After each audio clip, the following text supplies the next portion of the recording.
Here are a couple quotes about the M235i from some of the top automotive magazines in the US. Road and Track, the M235i is not an M car. Motor Trend, this isn't an M car. Car and Driver, short of true M cars. I don't care if it's an M car or not. All I want to know is it any good? Well, guess what? We have one here today, and we're gonna find out.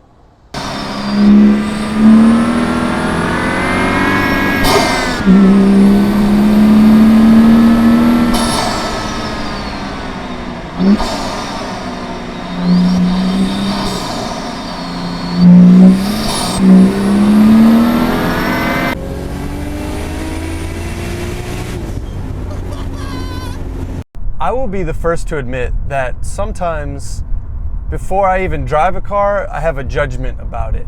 And that has to do with the fact that we're car enthusiasts. This is a car enthusiast channel. So we know, what brands are about, what certain models are about, what certain divisions within brands are about. So we have a certain maybe prejudice or expectation, maybe is a better word, for what a certain car should be. But we shouldn't let marketing dictate how a car is until you actually drive it. For example, take something that you're not an expert in. So for me, that would be something like food. If you put two dishes in front of me and said one was cooked by this super famous head chef of whatever restaurant, and then the other was cooked by Joe Schmo of whatever's Burger Palace, I would judge them the same because I'm not an expert. I would say this one looks and tastes the best, so therefore it is the best. And we should apply that to cars. We've heard plenty of times that this is not a true M car. We've heard that so many times. Every magazine, every internet review we've seen has told us that. But is it a good car? That's what we want to know.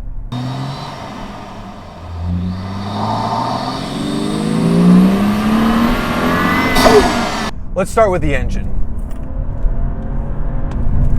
The engine is an N55 twin power, that's not to be confused with twin turbo BMW turbo engine. So the older N54 engines were twin turbo, and then this is sort of the second generation of that engine, the N55. It has a twin scroll single turbo attached to this engine, and it is a masterpiece. This thing has power and torque everywhere in the rev range. I mean, you're getting full torque damn near 2,000 RPM, and it just goes. It's like a wall of torque with this engine. It is everywhere, and it's beautiful. The engine is super responsive. There's next to no turbo lag. I mean, there's obviously a reason that they put this engine in the M2 as well as this car, because it's that good.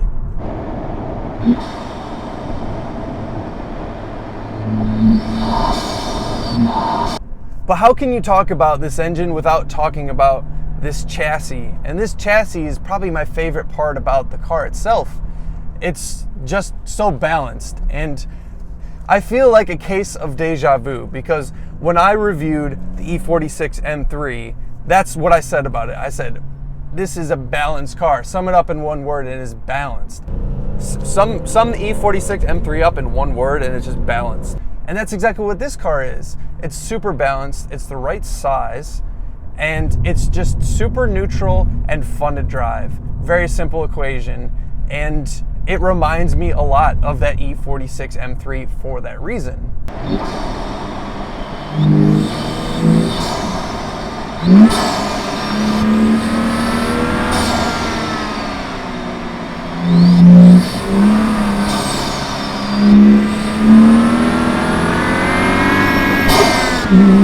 So not only is this an incredibly balanced car, but it's actually very compliant, and you can thank the adaptive suspension for most of that. So this car has adaptive dampeners on it. So I can go everything from comfort to Sport Plus. And those have a couple effects on the car. They stiffen up the suspension, first of all. They changed the steering feel as well. They changed the steering weight, and then it also sharpens the throttle response. So one thing that you get out of this car, even over the M2 has a fixed suspension. This car has adaptive dampeners, which I think is kind of interesting. And even though it's very playful, neutral, fun to drive, and maybe it's a touch soft, but I mean, as far as a street car goes, it's a perfectly acceptable trade-off in my mind, because I get a very compliant and nice ride, but it's still sporty at the same time. I'm a huge fan of these brakes. Super firm pedal, nice feel to it. And these are actually the same brakes that are on the M2, believe it or not. 4-piston front, 2-piston rear. The M2 does have bigger discs, but overall these brakes are super solid. And the steering, so, all right, this is the electric power steering that is now the norm on most modern cars. How does it stack up to hydraulic power steering? And the question is, or the answer to that is very well. It's just so close anymore. If you have to pick one, the hydraulic power steering just has that little bit more feedback. But anymore, the electronic power steering, especially in this car, is just so good. It's accurate, it's got feedback, maybe not quite on par with hydraulic power steering, but you know, the nice part that you get with electronic power steering is that it can be adjusted on the fly. You know, before I talked about the different modes that you can put this car in, and that is one of the things that you can adjust. You can adjust the steering weight.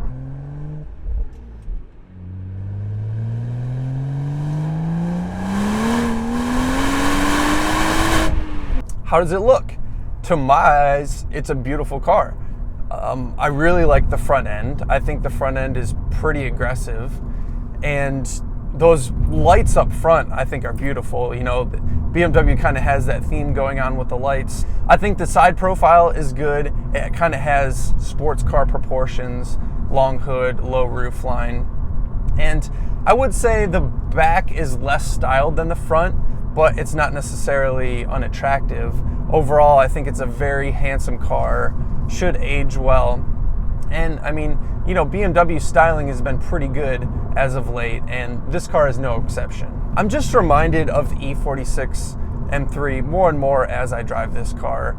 I mean, certainly the chassis balance is really what reminds me the most about it. Definitely the size. I mean, it feels very comparable in size, which I think is the right size for a sports car.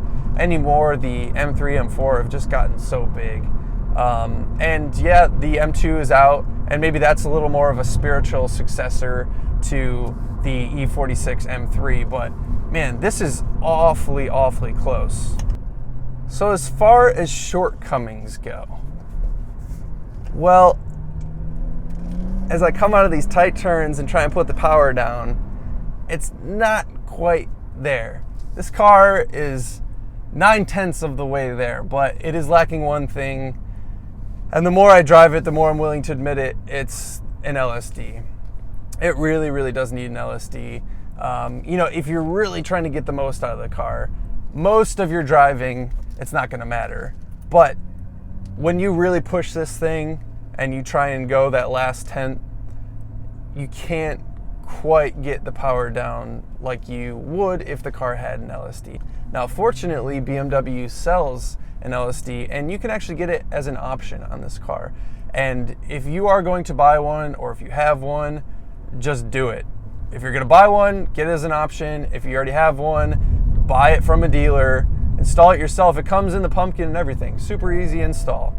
I don't know, what is he yelling at me about? Oh, I'm low on gas. But 100%, this car with an LSD would be a 10 out of 10 for me. It's my biggest complaint. Other than that, a few nitpicks. First of all, I think the engine, while a masterpiece mechanically, engineering-wise, power-wise, all that stuff, it's not the best sounding engine. You know, it doesn't have a lot of character to me. Now, I do like the turbo noises that it makes.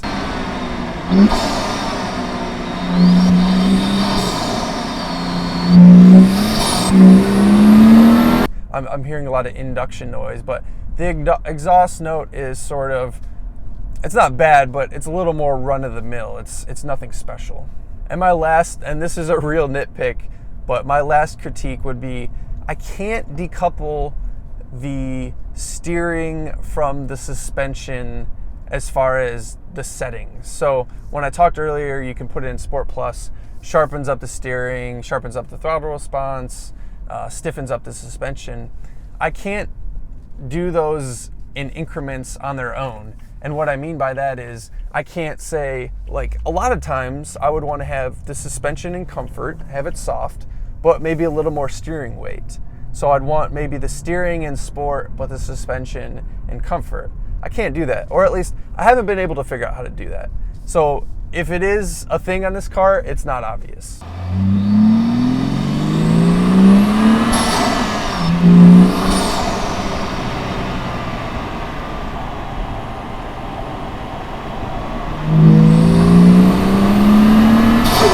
The thing that puts this car over the edge for me is just its value. So on the used market, you could pick one of these up for less than $30,000, which is a couple-year-old, you know, 30,000 mile example that's still under warranty. Like, if you're gonna own a turbo BMW, you probably want it to be under warranty. So it's still under warranty, and it's just like, it's so much of the M2. Now sure, the M2 is gonna have that last edge, which is in the details that you obviously get with M cars, but this is, especially on the street, just an absolute beautiful car. And no, it's not an M car, but it is a fantastic car. Short of true M cars. Short of an M car. I don't care if it's an M car or not. I just want to know if it's any good. Well, guess what? This Car and Driver, short of true M cars.